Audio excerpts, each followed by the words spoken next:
अरे आ गए तुम लोग। आओ। कब तक? चलो माँ जी का पैर छू। अरे ये क्या है पवन? कुछ नहीं, बस जो देख रही हो वो सही है। तुमने कर ली दूसरी शादी? अरे क्यों ना कर लेता? कब तक तेरे इंतजार में बैठा रहता? आज 7 साल हो गए तेरी शादी को, अभी तक तेरे एक भी बच्चा नहीं हुआ। तू तो बाज है बाज। माँ जी मैं आपसे बात ही नहीं कर रही हूँ, आप बीच में क्यों बोल रही हैं? पवन तुम बताओ, मेरे साथ लव मैरिज किए थे ना? मैं अपने घर वालों से ऊपर होकर के तुमसे शादी की थी ना? आज उसका हमको ये परिणाम दिए तुम। मैं नहीं जानती थी कि हमको मायके भेज करके तुम लोग ये काम करोगे। और ये बताओ, मेरे घर वाले मुझको मना कर रहे थे, लेकिन मैं घर वालों से ऊपर होकर के तुमसे शादी की। मेरे पापा पहले ही मना कर रहे थे, वो लड़का तुमको धोखा देगा जरूर, लेकिन मैंने एक भी बात नहीं मानी किसी की। आज बताओ, तुमने दूसरी शादी कर ली, मैं कहाँ जाऊंगी? तुम बिना मतलब के गुस्सा हो रही हो। ये शादी न करता तो क्या करता?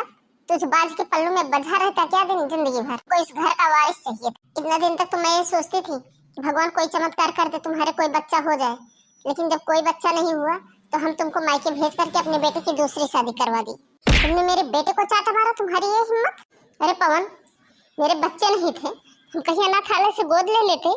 तुमको तो घर का वारिस चाहिए था ना, हम लोग कोई वारिस दे देते, कहीं से ले लेते। और लेकिन तुमने शादी करके मेरे साथ बहुत अच्छा नहीं किया, तुमने मुझे धोखा दिया है। एक बार भी शादी करते समय मेरे बारे में नहीं सोचा कि आखिर मैं क्या करूंगी, मैं कहाँ जाऊंगी। कॉलेज के समय से हम दोनों एक दूसरे को प्यार करते थे, तब तो तुम कहते थे मैं तुमको कभी धोखा नहीं दूंगा। आज तुमने हमको धोखा दे दिया। एक बार भी मेरे बारे में नहीं सोचा आखिर मैं कहाँ जाऊंगी।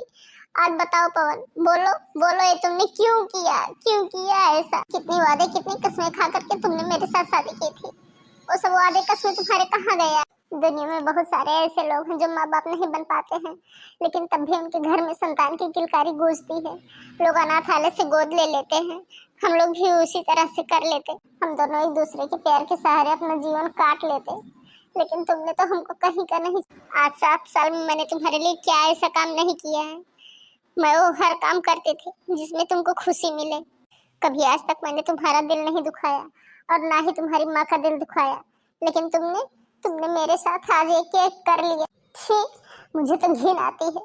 मैं ऐसे निर्लज्ज, निर्मोही, बेवफा लड़के और उनके परिवार में आकर के मैंने अपनी जिंदगी बर्बाद कर ली। मेरे माँ बाप शुरू से कह रहे थे कुछ निर्लज्ज शादी ना करो, तुमको धोखा देगा, लेकिन मैंने उनकी बातों पे नहीं आई, उनकी बातों को मैंने झूठ समझ करके तुम्हारे ऊपर विश्वास कर लिया। मेरे प्यार में ऐसी कौन सी कमी रह गई जो कि तुमने आज मेरे प्यार को ठुकरा कर दूसरी शादी कर ली है? सोनम, प्यार के सहारे जीवन नहीं कटता है। जिंदगी में हर चीज़ की ज़रूरत पड़ती है, प्यार से पेट नहीं भरता है। जब तुम हमको संतान का सुख नहीं दे सकती हो और मैं दूसरी शादी कर लिया, उसमें मेरा क्या दोष है? तुम माँ नहीं बन सकती हो तो क्या हुआ? आखिर मैं तो पिता बन सकता हूँ ना। मैं तुमसे प्यार करता था, प्यार करता हूँ और प्यार करता रहूँगा, लेकिन अब उस प्यार के बदले में ऐसा नहीं है कि मैं अपने जीवन का त्याग कर दूंगा। मेरे भी माँ बाप हैं, इस घर की, इस परिवार की हमको एक वारिस चाहिए थी, इसलिए हमारी शादी करना हमारी मजबूरी थी और मैंने शादी कर ली। मैं अपने माँ बाप का इकलौता लड़का हूँ और मुझे इस परिवार का, इस खानदान का वारिस चाहिए था। तुम्हारी बाज जैसी औरत को मैं लेकर के क्या करता, बताओ? मेरी दवा चलती, हो सकता था मेरी गोद भर जाती। आज 7 साल में तुम्हारी गोद ही नहीं भरी और अब तुम्हारी गोद क्या भर जाएगी? तुमको नहीं पता था कि ये शादीशुदा है? क्यों अपनी जिंदगी बर्बाद कर ली तुमने? एक शादीशुदा आदमी से शादी करने में तुमको जरा सा भी शर्म नहीं आई? तुम दोनों ने मेरी जिंदगी बर्बाद कर दी। आखिर मैं जाऊं तो कहाँ जाऊं? दीदी मुझे ये नहीं पता था कि शादीशुदा है। चुप रहो, मुझे दीदी मत कहो प्लीज। दीदी मेरे ऊपर विश्वास करिए, मुझे ये नहीं पता था कि शादीशुदा है। दीदी जब मैं बहुत छोटी थी तभी कार से मेरे मम्मी पापा का एक्सीडेंट हो गया था। मेरे चाची चाचा ने ही मुझे पाला था और वही मेरे चाचा चाची ने मेरी शादी कर दी। मुझे बिल्कुल नहीं पता था कि इनकी एक शादी हो चुकी है। चाची चाचा ने इनसे मोटी रकम लेकर के मेरी शादी करा दी। मेरी भी तो जिंदगी बर्बाद हो गई दीदी। मुझे कसम से नहीं पता था कि इनकी एक शादी हो चुकी है।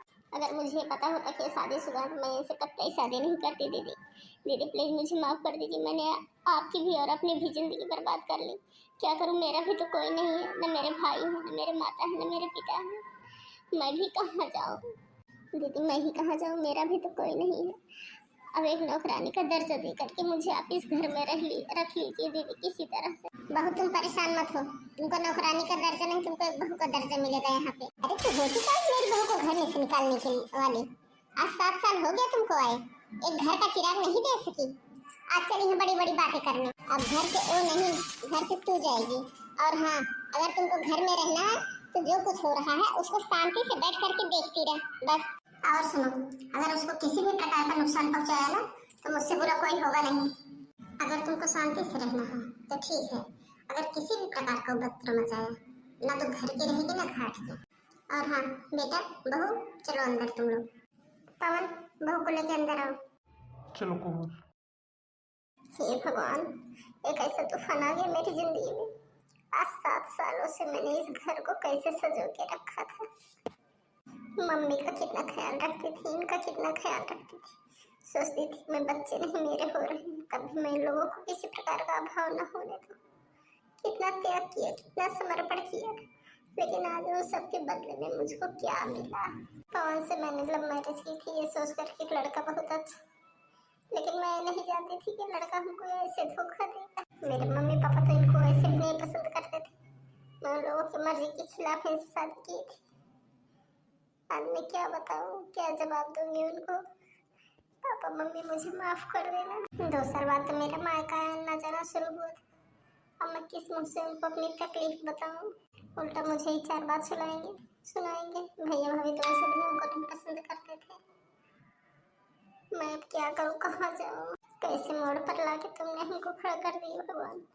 एक बच्चे की खातिर पवन ने दूसरी शादी कर ली। दुनिया में तो ऐसे बहुत सारे लोग हैं जिनके बच्चे नहीं होते हैं, फिर भी उनके घर में बच्चों की किलकारियां गूंजती हैं। और आज हमारे साथ क्या किया भगवान तुमने। एक बार अगर ये समझे होते कि हमको क्या करना है, क्या करूं मैं, हमें को बहुत सारे रास्ते बताते कि अनाथालय से बच्चे गोद ले लेते हैं, रिश्तेदारी में से किसी की एक बच्चे ले लेते हैं, हमारी घर गृहस्थी पूरी हो जाती। लेकिन ये बिना समझे बूझे अपने मन के काम कर डाले। हमें क्या करूं भगवान। मैं कितनी बार पवन से बोली थी कि चलो हम एक बच्चा गोद ले लेते थे। मम्मी जब इनसे शादी के लिए बोलती थी तब मैं ऑब्जेक्शन करती थी। मम्मी को पता था कि इनके रहते ही इनकी दूसरी शादी हो नहीं सकती, इसलिए हमको बहला फुसला के मायके भेज दिया था। मैं भी यहाँ रहते रहते उग गई थी। मैं सोची चलो महीने 15 दिन रह के आती हूँ। हमको ये नहीं पता था कि हमारे दूर होते हुए ये लोग इतना बड़ा कांड कर डालेंगे। भगवान को यही सब मंजूर था। चलो कोई बात नहीं, मैं ऐसे ही रह लूँगी। मैं इस घर से निकल कर कहाँ जाऊँगी। कम से कम इस घर में रहूँगी तो मेरे ऊपर एक छत्र छाया तो रहेगी। यहाँ मैं कहीं पे हूँ, मैं दूर चली जाऊँगी, मैं कहाँ रहूँगी। मैं तो मायके भी नहीं रह सकती। दीदी आप आराम करिए, मैं खाना बना लेती हूँ। तुम रहने दो, मुझे आराम कराने की, मैं खाना बना लूँगी, तुम जाओ। और एक बात और सुन लो, दीदी दीदी बोल करके बिना मतलब का रिश्ता ना बनाओ। तुमको भगवान कभी माफ नहीं करेगा। तुमने मेरी जिंदगी बर्बाद कर दी है। दीदी कसम से, भगवान कसम, हमको ये नहीं पता था कि इनकी दूसरी शादी हुई है, नहीं तो मैं नहीं करती। आप बताओ, अगर आपको इस तरह से पता होगा तो आप दूसरी शादी किसी से करेंगी। मुझे बिल्कुल नहीं पता था। दीदी आप यकीन मानिए, जैसे आपके साथ धोखा हुआ ना, वैसे मेरे भी साथ धोखा हुआ है। दीदी जितनी तकलीफ आपको हो रही है ना, उससे कहीं ज़्यादा तकलीफ हमको हो रही है। आप खुद ही सोचिए, एक लड़की के कितने अरमान रहते हैं। शादी करके जिस घर में जाएगी उस घर की कितने अरमान सजो करके अपने मन में वो रखती है। लेकिन मुझे क्या पता कि मुझे यहाँ बच्चे पैदा करने की मशीन बना करके लेके आया गया। मुझे पता है दीदी कि आपके साथ धोखा हुआ है, लेकिन इसकी गुनहगार मैं नहीं हूँ दीदी। मुझे मत दोषी ठहराइए प्लीज़ दीदी। अगर आप कहेंगे दीदी तो मैं इस घर से बहुत दूर चली जाऊँगी। आपकी भी ज़िंदगी से, इनकी भी ज़िंदगी से बहुत दूर चली जाऊँगी दीदी। इसलिए मैं तो मायके भी नहीं जा सकती हूँ। मेरा तो वहाँ पर भी कोई नहीं है दीदी। मैं वहाँ जा कर के क्या करूँ, लेकिन मैं वादा करती हूँ आपसे, मैं बहुत दूर चली जाऊँगी। लेकिन दीदी प्लीज मुझसे किसी प्रकार की गिले शिकवे मत रखिए। मेरी जगह अगर आपकी छोटी बहन होती तो आपको कितना तकलीफ होता दीदी, बताइए आप। इसलिए मुझे भी दीदी अपनी छोटी बहन समझकर स्वीकार कर लीजिए। आपका इस घर में जो दर्जा था वही रहेगा। मैं आपका स्थान नहीं ले पाऊंगी दीदी। इस घर को आपने बहुत मेहनत से सजाया है दीदी। ये घर आपका है, आप ही का रहेगा। पति आपके हैं दीदी, आप ही के रहेंगे हो। प्लीज दीदी मुझे एक नौकरानी की तरह इस घर में रख लीजिए। मत रो काजल, दोनों इस आदमी के धोखे के शिकार हुए। हम दोनों की किस्मत में शायद यही लिखा था। काजल, जो सपना मैं इनका नहीं पूरा कर सकी वो तो पूरा कर दे। बड़ा मेल मिलाप चल रहा दोनों सौतनों का। बहन बहन नहीं हो सकती है छोटी बहू, इस बात का हमेशा ध्यान रख। अभी तुम नई नई आई हो ना, तभी तुमको कुछ पता नहीं है।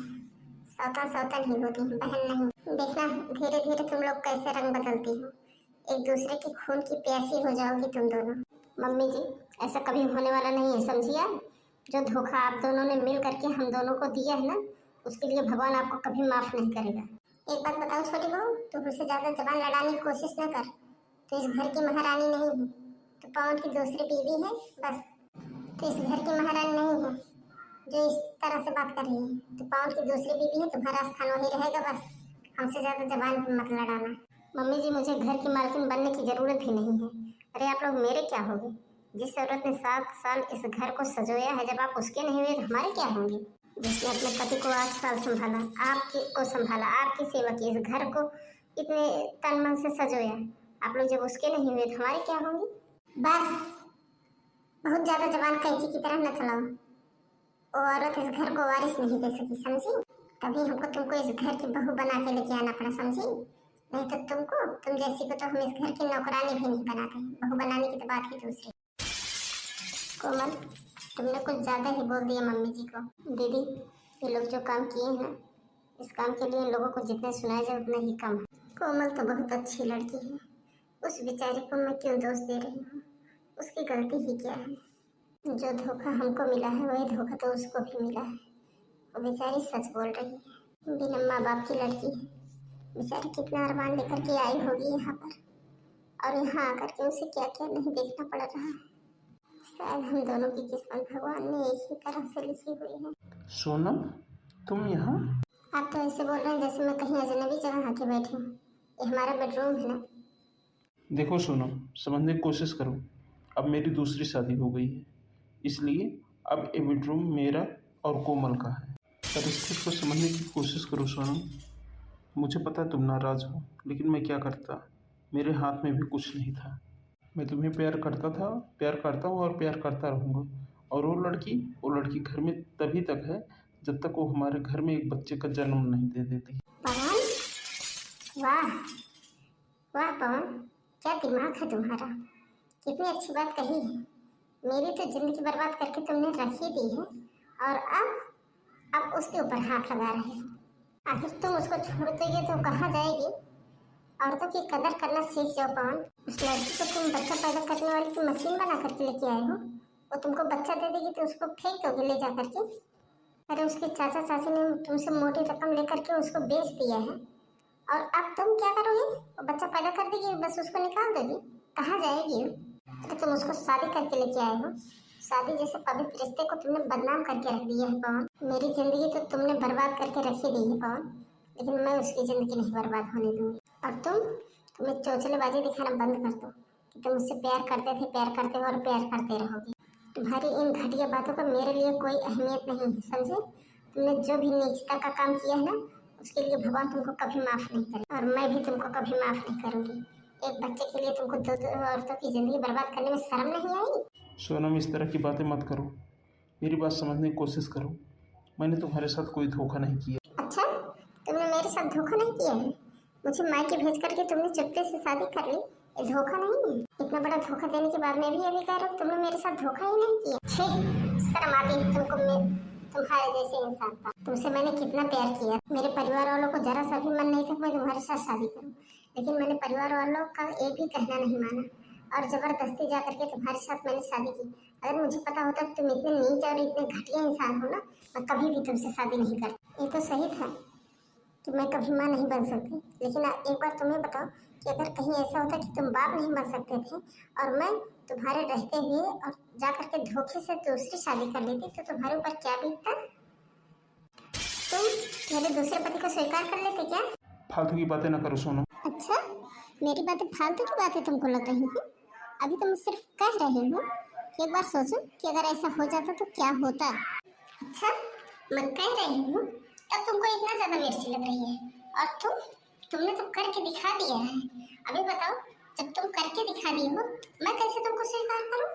तुमने पवन जो धोखा हमको दिया है ना, उसके लिए मैं कभी भी तुम्हें माफ नहीं करूँ। हाँ चलो ठीक है, कभी मत माफ़ करना, लेकिन तुम जाओ यहाँ से। ये हमारा और कोमल का कमरा है। वैसे भी मैं इसके साथ शादी करके पछता ही तो रहा हूँ। कौन सी बहुत हूर की परी है जो मैं इनके पीछे पीछे घूमता रहूँ। तो मेरी मति मारी गई थी जो मैं इस लड़की के चक्कर में फंस गया। अब तो मैं यही चाहता हूँ कि सोनम किसी तरह से मेरी ज़िंदगी से दूर चली जाए। आओ कोमल। ऐसे ही समय बीतता गया। मीना को अपना घर ही पराया लगने लगा। धीरे धीरे 1 साल बाद कोमल ने एक सुंदर से बेटे को जन्म दे दिया। लेकिन सोनम के लिए वो सौतन ही थी। सोनम चाह करके भी उसको स्वीकार नहीं कर पा रही थी, क्योंकि अपने पति को एक दूसरी औरत के साथ देखने कोई भी औरत बर्दाश्त नहीं कर सकती थी। मैं इस घर में क्यों रह रही हूँ? मेरे तो बहू होने के सारे अधिकार ही छीन लिए गए हैं। एक पत्नी होने का भी अधिकार छीन लिया गया। अब मैं क्या करूँ? मैं ऐसे खुद खुद कर नहीं जी सकती हूँ। लेकिन दिक्कत तो इस बात की है कि मैं जाऊँ ही कहाँ? कहाँ है मेरा ठिकाना? इसके प्यार में पढ़ करके तो मैंने आगे पढ़ाई ही नहीं की। मम्मी पापा कितना समझाते थे, लेकिन मैं इसके प्यार में इतना अंधी हो गई थी। उसी का परिणाम आज हमको भुगतना पड़ रहा है। मम्मी पापा कितने समझाते थे, लेकिन मैं किसी की बात नहीं मानी। अगर मैं आज पढ़ाई लिखाई अपनी पूरी की होती, आज मैं किसी कंपनी में जॉब करती, कम से कम अपने पैर पे तो खड़ी रहती। दीदी। हाँ बोलो। दीदी लीजिए, आप मम्मी को संभालिए, मैं काम कर लेती हूँ। छोटी बहू। जी माँ जी। कितनी बार मैंने तुमको समझाया है इस मुन्नी को इस बात की गोद में मत दिया करो। तुम्हें मानती ही नहीं है। क्या हमको बोलेंगे? ये बैग पैक करके कहाँ जा रही हो सुबह सुबह? मम्मी जी, ये सब पूछने का अधिकार आप खो चुकी हैं। सोनम, ये कैसी बात कर रही हो माँ से सुबह सुबह? सही तो पूछ रही है। बैग पैक करके इतनी सुबह सुबह कहाँ जा रही हो? और तुमको बताने में क्या दिक्कत हो रही है? मुझसे सब कुछ छीन करके तुम लोग क्या साबित करना चाह रहे हो? मैं माफ कर दूंगी? कभी नहीं। फालतू की बातें न करो। मैं जो पूछ रहा हूँ वही बताओ, कहाँ जा रही हो सुबह सुबह? ठीक है, सुनना है तो सुनो। मैं सिलाई सेंटर जा रही हूँ, सिलाई सीखने जा रही हूँ। सिलाई सीखने? लेकिन क्यों? तुम्हारा पति इतना कमाता है और तुमको पैसे की इतनी जरूरत पड़े, तुम सिलाई सीखने जा रही हो? क्या तुमको घर में खाने पीने को नहीं मिल रहा क्या, जो तुम सिलाई सीखने जा रही हो? सारे अधिकार तो तुमने छीन लिए मेरे। अब क्या करूँ? क्या सोच रहे हो? तुम्हारी वजह से मैं जीना और सांस लेना भी छोड़ दूँ? मैं जा रही हूँ सिलाई सीखने। मुन्ना क्या कर रहा है बहू? सो रहा है माँ जी। ये क्या है? तलाक के कागज हैं। 2 साल से बहुत बर्दाश्त कर लिया मैंने। अब मुझे इस रिश्ते से छुटकारा चाहिए। दीदी ऐसे मत करिए प्लीज। आखिर मुझसे ऐसी कौन सी गलती हो गई है जो कि आप इस तरह से कर रही हैं? पायल, तुमसे कोई गलती नहीं हुई, लेकिन मैं ऐसे रिश्ते में नहीं रह सकती हूँ। 2 साल तक मैंने बहुत बर्दाश्त कर लिया, अब मैं इससे ज़्यादा नहीं बर्दाश्त कर सकती हूँ। पवन, तुम अपने बच्चे और अपनी बीवी के साथ खुश रहो, और मैं इस रिश्ते में अब नहीं पड़ना चाहती हूँ। मुझे अपने हाल पे अब छोड़। ठीक है, कोई बात नहीं, जैसी तुम्हारी इच्छा। तुम्हें तलाक चाहिए तो तुमको तलाक मिल जाता है। मैं कर देता हूँ उन कागजों पे साइन। तुम्हें छुटकारा ही चाहिए ना, तो मिल जाएगा तुमको छुटकारा। मैं भी तुमसे छुटकारा ही चाहता हूँ। इस तरह से पवन और सोनम दोनों एक दूसरे पे साइन कर देते हैं और उसको मिल जाती है उसकी ज़िंदगी से छुटकारा। सोनम जा करके अलग रूम लेकर के रहती है, वहाँ पे अपनी सिलाई का धंधा चलाती है अच्छे से। प्रिया बहू, प्रिया बहू। हाँ बोलिए मम्मी जी। बहू, मुझे बहुत तेज बुखार है, थोड़ा डॉक्टर बुला दो। मम्मी जी, क्या पैसे के झाड़ उग रहे हैं क्या? अब आपको इस उम्र में डॉक्टर बुला के क्या करेंगे? सारे पैसे आपके दवा में खत्म हो जाएगा तो हमारे लिए क्या बचेगा? हमारे और दीदी के साथ में बहुत बड़ा अत्याचार की है। अभी जैसा करेंगी वैसा ही फल पाएंगे। उसी तरह से मैं भी इनके साथ व्यवहार करूंगी। इस घर में तो हमारी कोई कदर है नहीं। ये लोग हमको बच्चा पैदा करने की मशीन बना करके लेके आए हैं, तो हम ही इन लोगों की क्यों कदर करें? ये लोग हमको एकदम नौकरानी बना के रख दिए हैं। वही दीदी थी जो कि हमारे बारे में कुछ समझते थे। अब हमको भी इन लोगों से कोई मतलब नहीं है, हमको सिर्फ अपने बच्चों से मतलब है बस। चाहे बूढ़ा पड़ी रहे, चाहे मरे, चाहे जिए, ना हमको अपने पति से मतलब है, ना हमको इनसे मतलब है। अब तो मेरा बच्चा भी हो गया है, तो ऐसा भी नहीं है कि हम छोड़ करके कहीं चले जाएंगे। अब दीदी का और अपना दोनों का बदला मैं ले करके रहूँगी, चाहे जो हो जाए। हे भगवान, कितनी कठोर औरत है। इसके मन में जरा सा भी दया भाव नहीं है। कितना मैं कह रही हूँ मेरे बुखार है, बुखार से मेरा पूरा बदन तप रहा है, लेकिन देखो इसको, कह रहे बुढ़ापा आ गया, कुछ ना कुछ ऐसे होता रहेगा। डॉक्टर को भी नहीं बुला रही है। अगर आज के दिन मेरी बहू सोनम होती, मेरा कितना ख्याल रखती। ये तो बड़ी कठोर निर्दयी है। हमने सोनम को ठुकरा कर इसको लेके आया था, सोचा था बहुत अच्छी होगी, लेकिन ये तो बहुत ज्यादा नालायक।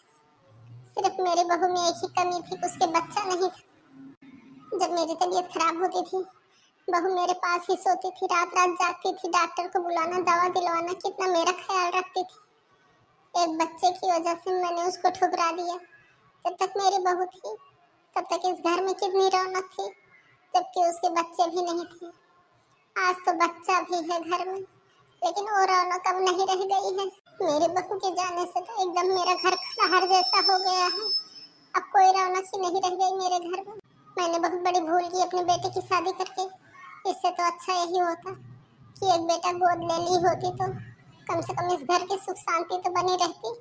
नहीं तो आज घर में आए दिन कितनी लड़ाई होती रहती है। इस निर्लज्ज औरत ने सारे घर को बर्बाद करके रख दिया है।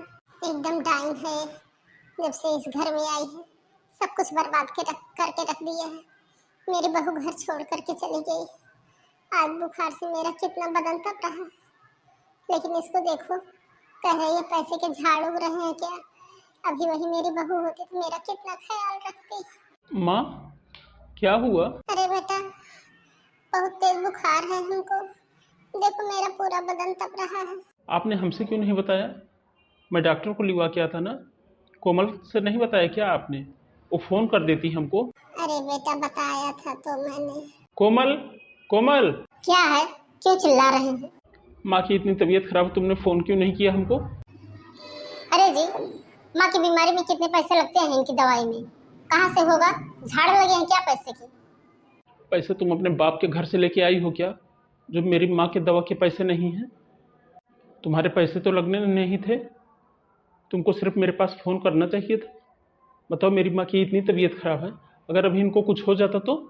ऐसा है पतिदेव, मेरे तो बाप है नहीं, और मेरे बाप का नाम ना लो तो भी ज़्यादा अच्छा होगा। अब मैं अपने पति की कमाई तो ऐसे नहीं खर्च कर सकती हूँ। आपकी माँ की उम्र तो लगभग हो चुकी है, इनके इलाज में हम सारे पैसे खर्चे करते रहेंगे तो हमारा अपना खर्च कहाँ से चले? ये क्या अनाप शनाप बक रही हो? पागल हो क्या तुम? पतिदेव, मैं पागल नहीं हूँ, लेकिन मुझसे थोड़ा नीचे आवाज़ करके बात करिए। मुझसे ज़्यादा ऊंची आवाज़ करके बात करने की कोशिश मत करिए, नहीं तो जैसे आपकी पहली पत्नी घर छोड़कर चली गई ना, वैसे मैं भी चली जाऊंगी। और जाते समय मैं अकेले नहीं जाऊंगी, मैं अपना बच्चा भी साथ लेकर के जाऊंगी। आप दोनों की बातों को आज तक मैंने बहुत ज़्यादा बर्दाश्त कर लिया, अब नहीं बर्दाश्त कर पाऊंगी।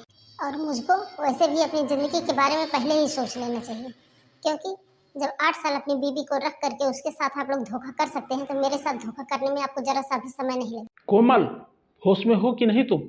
खूब होश में हूँ, और ज़रूरत से ज़्यादा होश में हो गई हूँ।